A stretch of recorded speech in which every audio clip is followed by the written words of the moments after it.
আমরাও বলি দেশ পরিচালনা করতে সংবিধান লাগবে, কিন্তু সেই সংবিধান ৭২-এর মুজিববাদী সংবিধান না। সেই সংবিধান শেখ হাসিনার সংবিধান না। সেই সংবিধান কোন দল বিএনপির সংবিধান না। দেশ পরিচালনার জন্য সংবিধান লাগবে, সেই সংবিধান হতে হবে জনগণের সংবিধান। আর সেই সংবিধানে জনগণের কথাগুলো থাকবে, তার অন্যথা আমরা হতে দেব না। আমরা তো বুঝি আপনারা সংস্কার চান না, গণভোট চান না। তার পেছনের কারণ হলো আপনারা বাংলাদেশের রাষ্ট্র ক্ষমতাকে, বাংলাদেশের সাংবিধানিক প্রতিষ্ঠানগুলোকে এক ব্যক্তির করায়ত্ত করে রাখতে চান। গণভোট মেনে নিলে সাংবিধানিক প্রতিষ্ঠানগুলোতে নিয়োগ স্বচ্ছ হবে, আপনাদের কর্তৃত্ব এককভাবে থাকবে না। সেই কারণে আপনারা গণভোট চান না।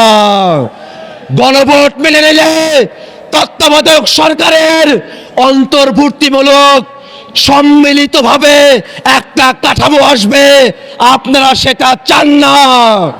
গণভোট কার্যকর হলে উচ্চকক্ষ হবে ভোটের পিয়ার অনুযায়ী, আপনারা সেটা চান না। আপনারা মৌলিক কাঠামোর পরিবর্তন চান না, এ কারণে এই গণভোট চান না। আমরা বলতে চাই, সংসদে আপনাদের সংখ্যাগরিষ্ঠতা থাকতে পারে, কিন্তু বাংলাদেশের জনগণ ৭০% সংখ্যাগরিষ্ঠতা নিয়ে রাজপথে আছে। এই জনগণকে কোনোভাবেই অমান্য করে আপনারা টিকে থাকতে পারবেন না। আপনাদের পতন নয়, আপনাদের সুন্দর পদক্ষেপের অপেক্ষায় জাতিকে সাথে নিয়ে আমরা অপেক্ষা করছি। সংসদে, রাজপথে কথা হবে। সংগ্রামী জনতা, জনগণের ভোটে নির্বাচিত হয়ে সরকার গঠন করা বৈধ, আর জনগণের ভোটে সংস্কার হবে সেটাকে বলে অবৈধ। এমন দ্বিচারিতা বাংলাদেশের মানুষ সহ্য করবে না। ভাইরা আমার, আমরা সংস্কার পরিষদের কথা বলছি, এটা নতুন কোনো কথা নয়।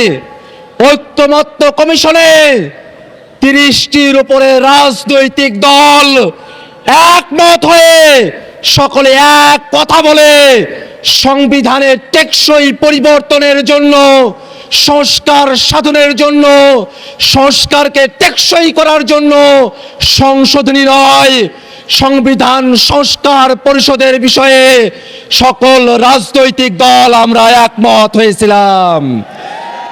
কিন্তু দুর্ভাগ্যের বিষয়,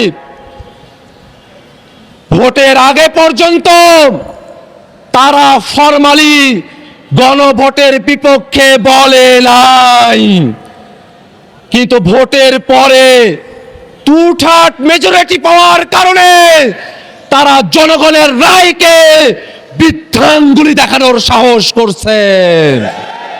জনগণ গণভোটের মধ্য দিয়ে বাংলাদেশের রাষ্ট্র কাঠামোতে যে পরিবর্তন চেয়েছে, আজকে 2/3 ক্ষমতার জোরে তারা সেটাকে অমান্য করার পায়তারা করছে। ভাইরা আমার, তারা সংবিধানের কথা বলছে, সংস্কারের জন্য ইনকিলাব জিন্দাবাদ।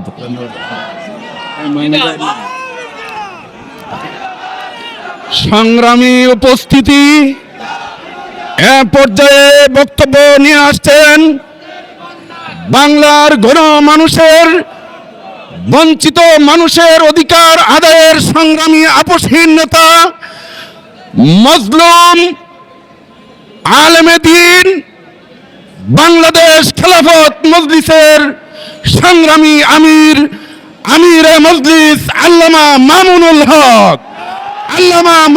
হক।